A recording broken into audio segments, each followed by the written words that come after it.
Dealers are facing a lot of margin compression right now. What can they do about it? So what we've seen in the market is the margin compression is happening because claims are rising. Inflation causes that labor and parts in the service drive have gone up. So reserves are going up in F&I. So people are not able to sell as much product because consumers from COVID are seeing the fact that they don't see a lot of value in it. But what they don't understand is that actually there's more frequency of claims because of CAFE standards and increased technology.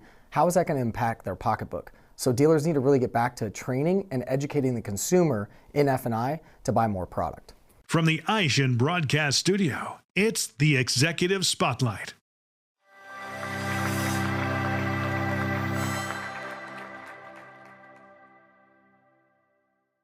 Welcome to the AutoSuccess Executive Spotlight.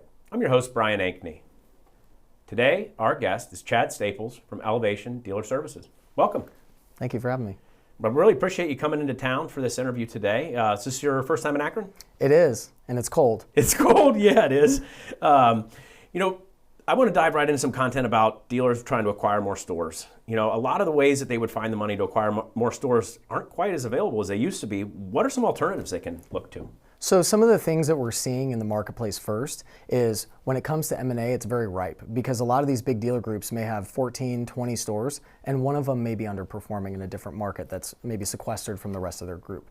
Well, a lot of these great operators that are general managers, executive general managers, may not have the capital available. They might have a good personal financial statement. They may have $1 million in cash, but to buy a $14 million store with blue sky, FF&E parts, and working capital, that can be a big lift. Yeah. And what we've seen change in the market is where you used to be able to get from a lot of warranty administrators in F&I Advance, which we have those available, but again, it's based on the production of the store. So if it's a low performing store, you're pretty limited on the amount of capital you're able to gain.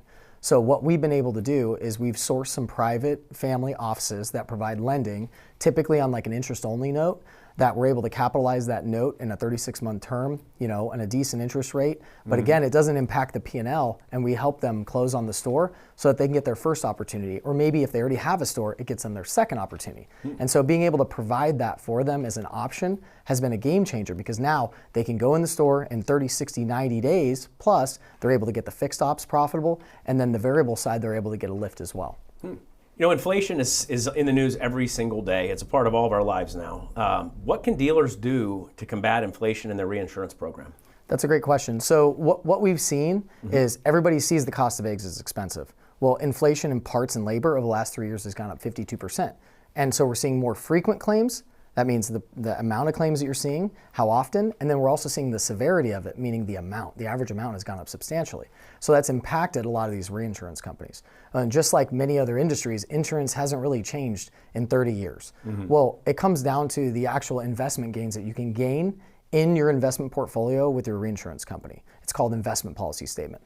There's a lot of these old administrators that just park your money in a cash position or in a type of money market account where you're only yielding around 4.5% max. Well, that's not going to outpace inflation. If you look at the chart over the last 20 years, especially in the last 3, you're actually seeing it's at an inverse now because of labor in particular. So what you can do is if you have a big box brand that only has a 20% investment policy statement where they're parking your money in a money market type account, you can work to another administrator that'll allow you to do a 30, 35, or even a 50% investment policy statement where you're able to kind of follow more of an ETF type S&P strategy that's going to gain you in the teens on average, what we've seen last year. Wow, I mean, in dollars and cents, I mean that's an incredible increase. Like what does that mean for a typical dealer? I mean, what are we talking about there? So if you're looking at like a $2 million a year in premium, right? A decent sized store, but not huge.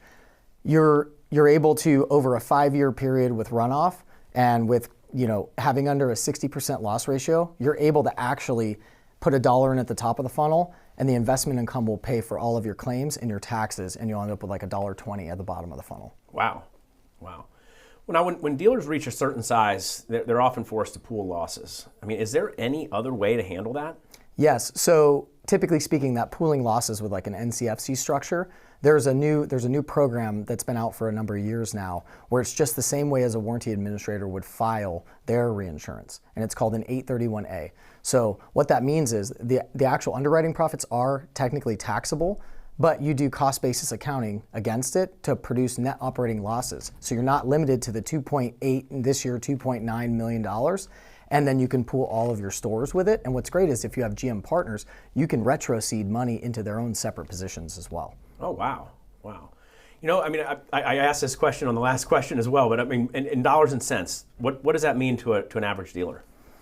I mean, it's the difference between multiple millions of dollars. So like, for example, when you're pooling losses with other large dealers, and it also comes down to autonomy too, because at the end of the day, you have one board meeting a year where you can request distributions or capitalize a loan. This lets you do it yourself. So then you can set it up at any time. You can actually recapitalize a loan to yourself from your reinsurance company up to every quarter. Wow. So it's more than just about dollars and cents. It's about control and really controlling your own destiny. Correct. Chad, when you're onboarding a store, I know you like to take a look at pay plans and sometimes make some adjustments. Tell me, what does that look like? So when we go into a store, I don't look at it as we're just trying to sell product or provide training. I'm looking at it as a business owner and provide actual consultation based on what's retained income, what are your expenses, and how are you going to be more profitable as a business owner, but also give that upward mobility for a finance manager or sales manager to be able to be incentivized to produce. Mm-hmm. So when we're looking at it, and we've seen in the marketplace because of the margin compression, a lot of these dealers have really de-incentivized a lot of these finance people by having a lower percentage on their pay plan. So we're seeing that 11 to 13% on average of what we're seeing in the marketplace. Well, you're not going to get top talent with that. So when we can look at their overall structure and give them an option to have maybe a different pack on there to retain some income, but then give them the opportunity to have 15, 16, even 17% for a top tier, you're going to get better talent, you're actually going to retain more income, and you're going to make more profitability across the board because they're going to sell more product. Yeah, I mean, that's something I think people overlook a lot. I mean, talent in the F&I office is probably as important as any other position in the dealership. I mean, that's your best salesman who's making you the most money. I mean, like, how do you find good talent? I mean, if you do put the pay plan in place, where do you go to find those guys? Yeah, because you're not going on Craigslist, right? Typically, referrals are the best source. Yep. You can post on Indeed, and you're going to get 70% unqualified people. And so really one of the things I've seen a lot of groups do is they post for a higher level position, and then they end up getting somebody qualified for that role. Really? The other thing I was going to mention too, F&I income has been very linear in the last 10 years. If you look at the Hague report, for example, it'll show you that it's gone all the way up to over 2,500 on average for publicly traded groups that's posted. When you look at new and used car gross, it's been incredibly volatile, and so you're seeing that compression on the front end of the vehicle. So it's never been more important to make sure you have top tier talent in F&I. Well, now, you mentioned training, and what does an effective F&I training program look like? I mean, what's the frequency? What's the content? Is it in person? Is it online? What does it look like? So there's a collaboration of both. But really where it starts with is it has to be in person. You have to watch their overall processes. Because at the end of the day, you don't want to come in and just come with word tracks and really change the paradigm of what they're doing. It's too complex and too much movement. So what you do is you go in, you identify their entire processes at the store, and then we see what the dealer's benchmarks are and their hallmarks, and from there we provide the income development. And so what does that mean? We look at everything from the sales to finance handoff to the F&I interview, which is really important because from COVID, everything was so transactional that the consumer sentiment is their wall is always up. So breaking that bridge or that wall down, making a bridge to the customer to get to know them, and then conveying through third-party resources what actually the maintenance is going to cost them over 5 years, what's the depreciation on that car, and ultimately what they can expect in unexpected repairs as well. So understanding the life cycle of their ownership and how they're going to have it. Another thing that we train on is if there's a trade involved, we always know that the customer's most frustrating piece is they have so much sentimental value in that trade that they're never getting enough actual cash value for it in their mind. So get up out of your seat as a finance manager and go do a trade walk. Walk around the car, look if it has curb rash, if it has any damage, if there's dents, if there's paint chips, anything at all, or if the windshield's cracked. That's going to bestow you with enough knowledge to be able to convey that information to sell more products. And you're starting from a top-down approach on your menu. You're starting with your platinum package, and you're building value in each, and you're conveying that, whether it's a lease or a conventional finance or even a cash deal. Well, Chad, the last two cars I bought, the one I bought for myself, I had to beg them for gap. Like, they presented zero products, and I had to ask for gap, and that's what I left with. And then, the last car I bought for my wife, it couldn't have been more different. The guy presented us with every product. It was quick, it was easy. I had options, and we bought products because he presented it very well and it made sense. Those are very different cultures. How does a dealer really kind of install a culture that's more like the car I bought for my wife as opposed to the car I bought for myself? Well, it starts at the top. And if you don't have a plan, you're planning to fail. And a lot of things that you see, especially post-COVID, is a lot of the leaders have their prosperity drained urgency. And so one of the things that we do is we have the F&I managers present us a cash, a conventional finance, and a lease deal, and I video each one. And then what I'll do is after I watch them do it, I'll give them my presentation and I'll show them individually on the different products in the menu time, the presentation, the third-party resources, and even connecting with the customer with some other examples of things that are going to help them bridge that gap. From there, they're having those connection points. Like for example, when we're talking about a lease, a lot of people lease and maybe they haven't leased before, especially in California. Well, when I'm talking to the guy about a lease and he's just rolling through the products not thinking he's going to sell anything, I'm like, you should always sell maintenance and you should always sell lease wear and tear. Because again, if you have a 42-month lease on a car, things can happen. Oh, yeah. And guess what? You want to hold the bag? I've rented a car from a rental car company before and got stuck with damage on the car that I didn't do. Luckily, my credit card paid for it, but it was a frustrating experience. And that was a number of years ago. But being able to convey that, all of a sudden you're invoking emotion out of people because they're like, wait, I've had that life experience. So being able to give them those different word tracks, situations that are relatable can help bridge that gap and they'll close more product. Yeah, I mean, like one of the ones that I think that is way undersold is tire and wheel. I mean, tire and wheel, like you look like, performance cars and sports cars always had low profile tires and fancy wheels. Now every car has low profile tires and fancy wheels. And I mean, I don't know about Phoenix, but I know New Jersey where I live and Ohio here, you can't drive a mile without hitting a pothole. I mean, like, it blows my mind that people don't get tire and wheel and it's not even presented. I mean, are your stores presenting that every single time? Absolutely, and we're typically getting 20% penetration at least. And it all comes down to doing that trade walk, if there's a trade involved. Yeah. Because if you see curb rash, it's real easy to have that conversation. In addition to that, where I live in Phoenix, there is construction everywhere. So there are nails on the road everywhere you go. Like I had one season of life, probably in 2016, where I had low profile tires on a decent sports car. I went through 9 tires in a year. Oh my gosh. Luckily I had coverage, but the point is, how frustrating is that for some people? And especially people that may not have the money to be able to replace things like that. Well, I mean, if you went through 9 tires, you paid whatever you paid for that coverage, you got your money back tenfold. Correct. I mean, that was the best policy you ever bought in your life. 100%. Well, I want to shift gears and talk about your business a little bit. Okay. We've had conversations and you talk about how important transparency is to you and your business. Tell me a little bit more about that.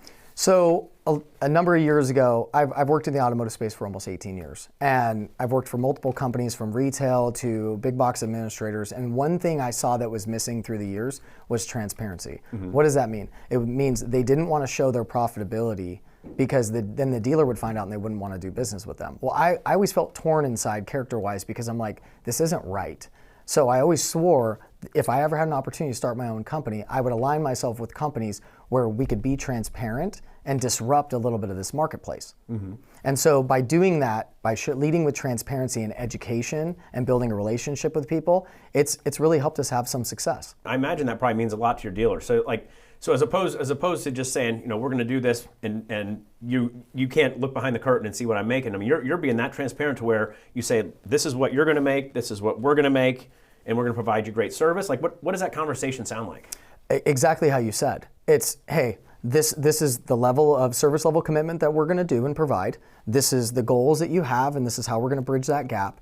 And this is the admin fee. This is the amount that we're going to make and retain on this. Mm-hmm. And we'll provide some incentives as well to your team occasionally for different contests. But in doing that and exposing that, a lot of our competitors don't want the dealer to know that, because we have a situation where a dealer was selling with another product line, and I set him up on a reinsurance company, and he was selling some other products where he wasn't. And I just told him flat out, I'm like, you do know on a typical product like that, it's about 5 times. You're asking me about fees, but really what you've been doing, you're spending 5x. I'm like, so you got to kind of turn the aperture, let them focus and realize, like, I'm not ripping you off, but I'm trying to guide you as a business owner, as a fellow business owner, to be able to make wise decisions moving forward. Yep. I mean, in any business, you want the businesses that you do business with to succeed. Otherwise, they're not going to be there to help you. And I mean, that sounds like a great conversation. You say, look, we're going to provide all of this value, and this is what you're going to pay us for that value. I mean, it definitely probably makes it an easier decision. There's no mystery. Correct. And then not only is there no mystery, there's no bitterness, resentment, and typically I'll even provide an NDA up front So we have a level of trust and confidentiality as well. So then when we're looking at their business operations, they know that I'm not out there talking about it to other people. Great. Well, is there anything else you'd like to share with our audience today, Chad? Quite honestly, I just wanted to thank you for your time today. It was a pleasure coming out here. And if anybody ever wants to just connect or learn about training, we provide free webinars from time to time, and we're happy to help. You can go to our website at elevationdealerservices.com. I appreciate you coming in. Hey, likewise. Thank you.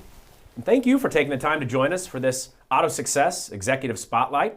I'm your host, Brian Ankney. Today our guest has been Chad Staples from Elevation Dealer Services. We hope to see you again on a future episode. This one's Over the Curb and Burning Gas.